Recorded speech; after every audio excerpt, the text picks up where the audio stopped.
کو ختم کر کے دینی بیداری کو پیدا کرنا پڑے گا۔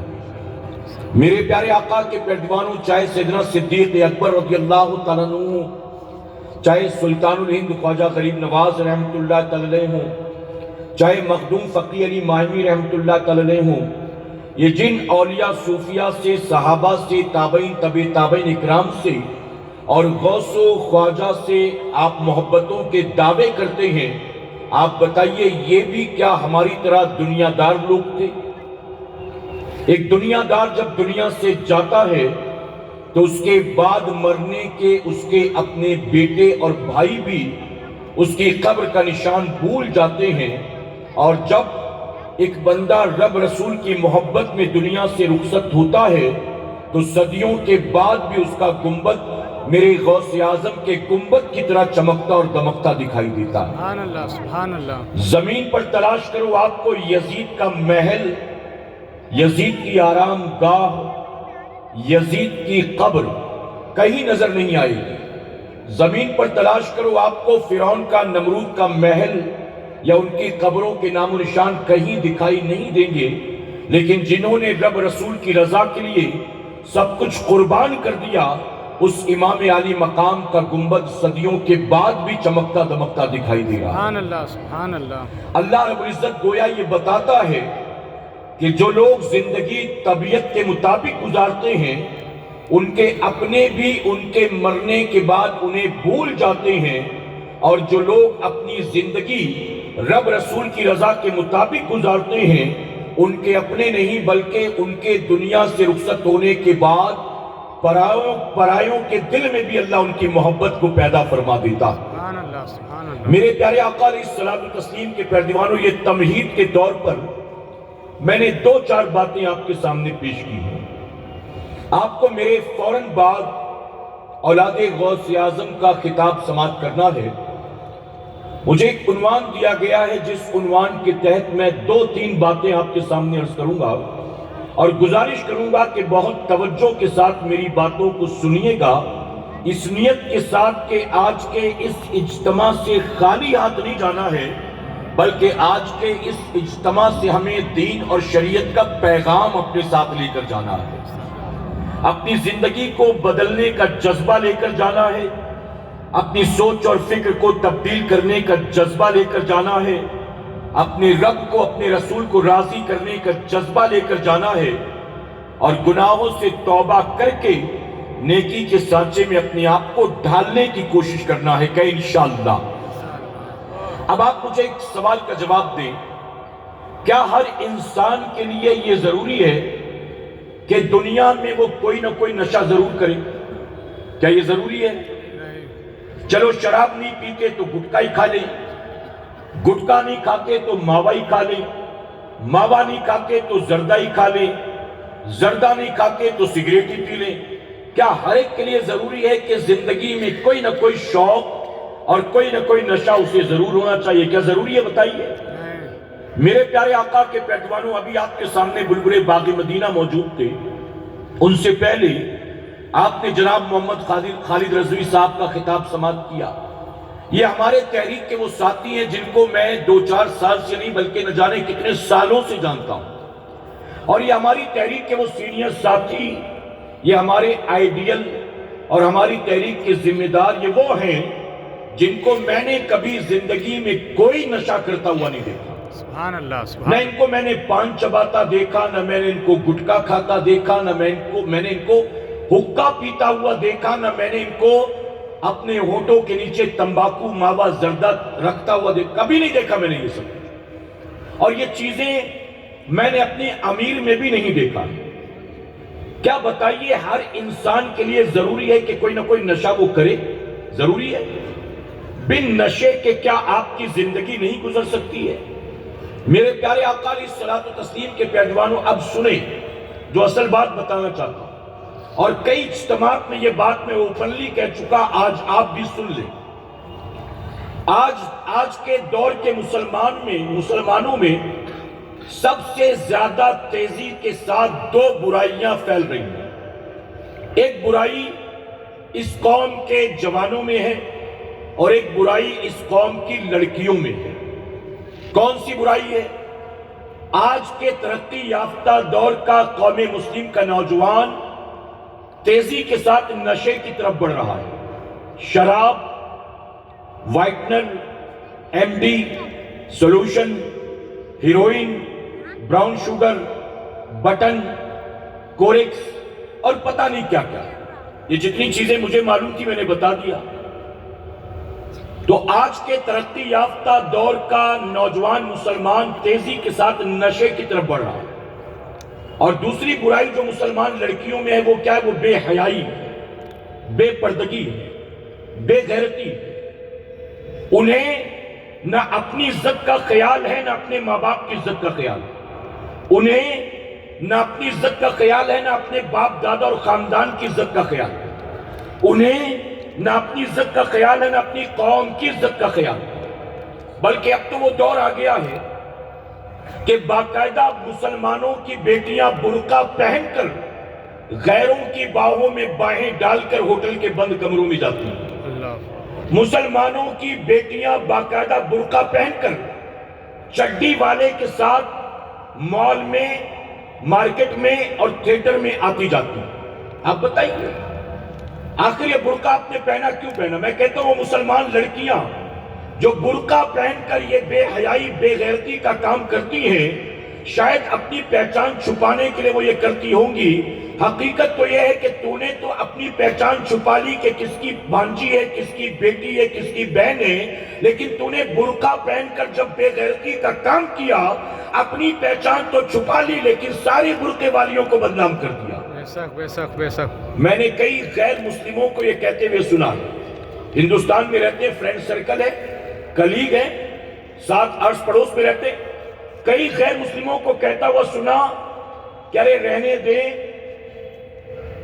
جو لڑکیاں برقع نہیں پہنتی ہیں ان کی کیا بات کریں؟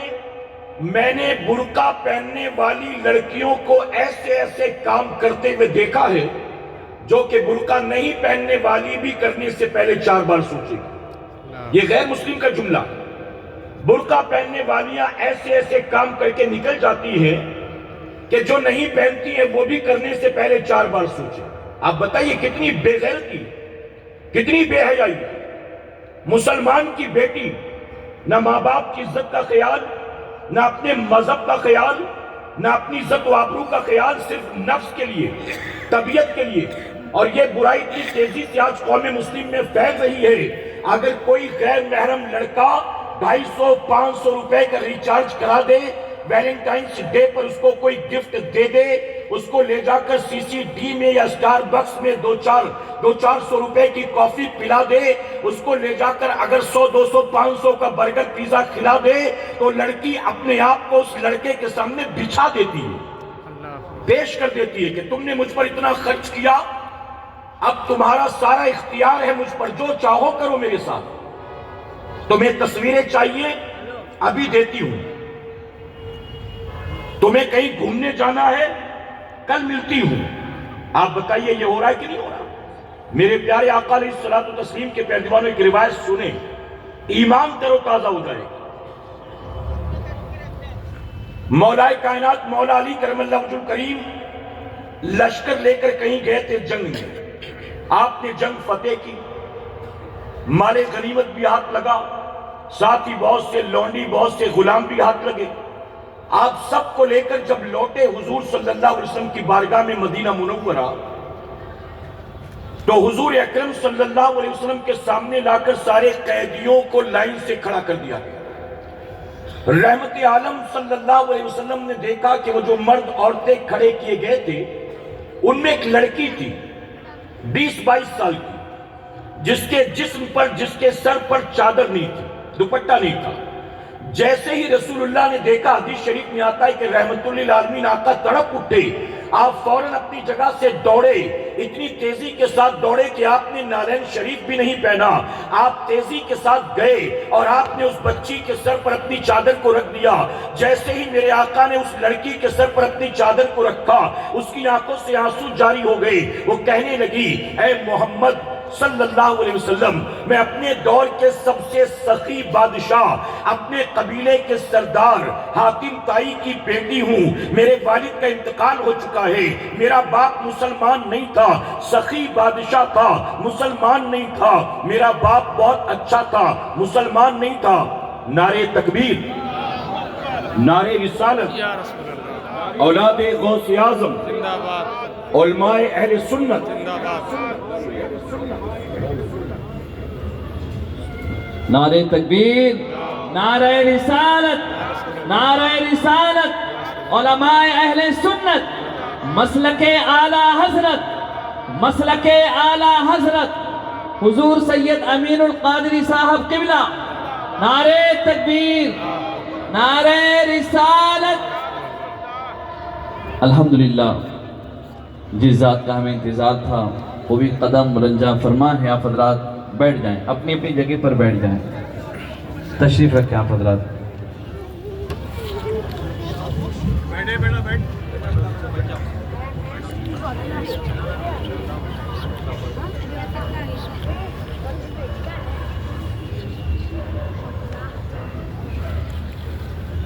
درود شریف پڑھنے ایک مرتبہ۔ اللہم صلی علی سیدنا اللہم صلی علی محمد و آلہ الف الف مرہ۔ میرے پیارے آقا علیہ الصلوۃ والتسلیم کے پیارے دیوانوں، اس وقت آپ کے سامنے اولاد غوث اعظم، عالمی شہرت یافتہ خطیب، آپ دیکھ رہے ہیں کہ عالی جناب سید امین القادری صاحب قبلہ نگراں سنی دعوت اسلامی خاندیش ممبر رسول پر جلوہ فروز ہیں، اور میں جانتا ہوں کہ سید صاحب کی موجودگی میں آپ کسی اور کو سننا پسند نہیں کریں گے، لیکن میں اپنی بات مکمل کر لوں اگر آپ کی اجازت ہو تو۔ جی بولیے بولیے، ذرا سبحان اللہ کہیں۔ سبحان اللہ، اللہ سب کو جزائے خیر عطا فرمائے۔ میں عرض کر رہا تھا کہ اس بچی کے سر پر جب میرے آقا صلی اللہ علیہ وسلم نے اپنی چادر مبارک کو رکھا تو تڑپ اٹھی، رونے لگی، کہتی یا رسول اللہ صلی اللہ علیہ وسلم، میں مسلمان باپ کی بیٹی نہیں ہوں، میرا باپ ہمارے قبیلے کا سردار حاتم طائی، بہت سخی، بہت نیک، غریب پروری کرنے والا، یتیموں پر بیواؤں پر رحم کرنے والا، یوں اپنے باپ کی اس نے خوبیاں بیان کی، اور بیان کرنے کے بعد کہا کہ مسلمان نہیں تھا میرا باپ۔ جب ہمیں قیدی بنا کر یہاں لایا گیا تو دل دماغ میں عجیب عجیب طرح کے خیالات آ رہے تھے، ہم سوچ رہے تھے کہ پتہ نہیں ہمارا انجام کیا ہوگا، آپ کے لب ہلیں گے ہماری گردنیں مار دی جائیں گی، آپ کے لب ہلیں گے ہمیں بازاروں میں لے جا کر بیچ دیا جائے گا، آپ کے لب ہلیں گے ہمیں جبرن کلمہ پڑھایا جائے گا۔ ہم جب آئے تھے قیدی بنا کر تو پتہ نہیں ہم کیا کیا سوچ رہے تھے، لیکن یہ آپ کی شان رحیمی ہم نے دیکھا، یہ آپ کی شان کریمی ہم نے دیکھا۔ میں آپ کو جانتی نہیں، آپ مجھے جانتے نہیں، اور میں آپ کے مذہب کی ماننے والی نہیں، اس کے باوجود آپ نے میرے سر پر اپنی چادر کو رکھ دیا۔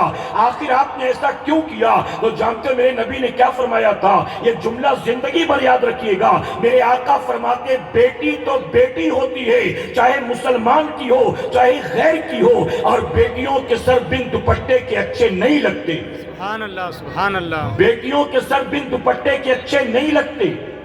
آپ بتائیے رحمت للعالمین آقا فرما رہے غیر کی بیٹی کو جب میرے آقا بن دوپٹے کے دیکھنا پسند نہ کریں، آج اسی نبی کا کلمہ پڑھنے والیاں اگر صرف سروں سے دوپٹے نہیں، اپنے نفس کے لیے، اپنے دوست کے لیے، اپنے منگیتر کے لیے، اپنے بوائے فرینڈ کی ڈیمانڈ پر اپنے جسم سے کپڑے تک اتار دے، آپ بتائیے رسول اللہ کے دل پر کیا گزرتی ہوگی؟ جس نبی نے یہ نہ پسند کیا کہ غیر کی بیٹی بھی ننگے سر ہو، آج اسی رسول اللہ کا کلمہ پڑھنے والی بیٹیاں آپ دیکھیں برقع پہن پہن کر کون کون سے کارنامے انجام دے رہی ہیں۔